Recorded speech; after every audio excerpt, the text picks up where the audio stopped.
The main reason that I ran, Leo, was because I didn't have anyone to vote for. And the reason that I run as a Libertarian Independent is for transparency. I ran in both the federal and state elections with the Liberal Democrats, which are a libertarian party. I'm a proud libertarian. We're no longer registered federally, so I can't run the federal election under the party name. But I wanted to make sure that people knew what they were getting. I think a lot of people have been scarred, especially by the Teals in the last federal election and other independents that are coming out and not disclosing who they're with. For me, I'm a proud libertarian and I want to bring a libertarian voice to government. And just to confirm, are you still a member of the party? Which obviously it's still an active party, though federally unregistered. Yes, I'm still a member of the party. Right. So in terms of being independent, because this will obviously bring up questions, you've put it out transparently, which is something that many other candidates might not do. But in terms of things like your positions on the ground, your campaign, is that being run by yourself, or are you actually getting help from the LDP? No. It's been completely run by myself. So it was great running in the federal and the state election because I've never been politically affiliated. I've never run in politics before. So I've learnt, my ground game has learnt, and has grown, and I've been able to really build a campaign around what I found was effective and doing it myself. Right. So look, this is obviously an interesting seat because Labor, if they want to win this, are going to have to break over 100 years of history. Liberals, Yep. obviously, they are in a bit of strife because of the parachuting in of a candidate. And then, of Correct. course, we're still waiting for maybe some other minor party options too there. But what can you offer to the people of Aston? So when I ran in the state election, I ran in the northeast region, northeast district. Um, it covered most of Aston, excluding Rowville. So it was a huge electorate, 549,000 constituents. Aston is 109,000. For me, I got to know them really, really well. I attended council meetings. I understood what their local issues were. But federally, more importantly, I think that with a federal government, it doesn't, whatever electorate you live in, everything affects you federally. It doesn't really matter. You just need a local voice that you know is going to be strong, that is going to stand up for you, that is going to give you real answers, not just this.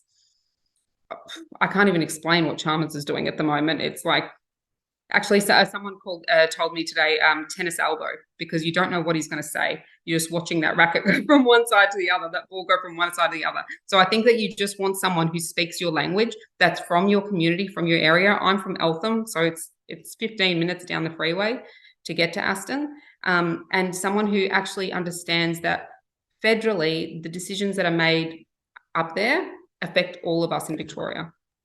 Do you think, just on what's going on with the Liberal candidate here, the party bringing in someone from the city of Melbourne, apparently lives in I think Fitzroy, do you think that might negatively affect some of those traditional Liberal voters, the local Liberals, who, as some have speculated, even in previous elections with different circumstances, might go to a party like the Liberal Democrats or an independent Libertarian?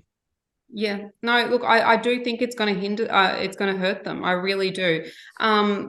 It's really, really hard, especially when you haven't had a candidate who has been parachuted in. It's hard for the candidate and it's hard for the community to accept as well. They have to do 3 times the amount of work, 4 times the amount of work than someone who is local. Unfortunately, the Labor candidate is also not local. She's not from Aston. So really, you're looking at these major parties. For me, I've run in the Northeast District. I know your issues. I'm here to help you. Right. So look, just going on to your previous campaign, the most recent one, which of course was Vic 2022, and obviously the upper house will provide some different circumstances there. But generally, do you think some of the issues at play for locals then, and even though it was a state election, might still be ones that matter to them, a few months later federally, when, the whole country, in terms of those who watch by-elections, is focused on a single seat here, not just a normal federal election. Yeah, no, absolutely. Look, locally, state and federally, the one thing that I found is that the issues really do intertwine. But cost of living right now is one of the biggest issues that's not being addressed by either major party. There's no solutions coming towards it. Energy prices and reliable, affordable, cheap energy. We are in a resource-rich nation. Resource-rich nation, and the government's not looking after it for us to benefit from it. How does that happen here? How does that happen? How is it allowed to happen?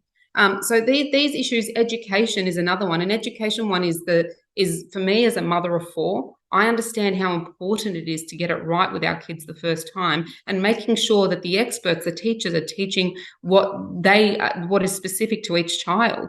So those issues cross both state and federally. It doesn't matter what electorate you're sitting in, and of course they're going to be watched really closely. So, I think the obvious question is, do you actually think you have a chance here? I mean, for any non-major party candidate to get in it, it's always notable. For someone in what appears to be a traditional Lib Lab race, it might be even harder. And also one who's, running as, a Libertarian Independent, and you've given out your some of your party links, but also you've put out your stance there. So, yeah, do you think you've got any chance here? I think that you have to be in it to win it. It's been a really big year for me and my family. So my eldest child is 13. I've got an 11-year-old, an 8-year-old, and a 3-year-old. This has been a commitment, but we need to bring real voices back into government. We can't keep having these people that are sitting on the political ladder keep climbing it. We need to have real representation. And I encourage everyone who thinks they have a voice, put your hand out, because the shift is away from the major parties. We saw that in the federal election. We saw it in the state election. Neither party has a majority stakehold anymore. All right. They're both sitting there and they're losing points every single election. So we need honest voices. We do not need just other parties or other independents that represent the major parties coming in. Of course, the thing is here with, Labor does have that, might add, very slim, but they do have that House majority here. Yes.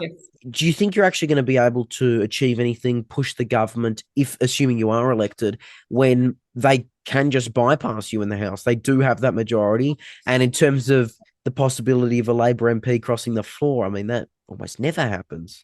It won't happen. It will never happen. It's like a cult, Labor is. What I would say to you, what I would say to you is that I've had this question actually thrown out to me today as well. And they're like, what on earth are you going to achieve in the crossbench? And I said, you'll get honest voice from me. I'm not here to form government. I have no reason to sit there and play the slinging matches that the major parties do. And that's what they do when they come out to communicate. They come out to communicate with you and tell you, to convince you that side's wrong or that side's wrong. I'm just going to come out and tell you the facts. And that's all there is to it. Because what I'm hoping to do by being that honest voice, by being that loud voice, by saying, hey guys, I'm trying and this is exactly what's happening in there, that you guys will have a choice, more of an understanding, more representation, but also be able to change your decision, be able to change the political future that is happening, that is for Australia.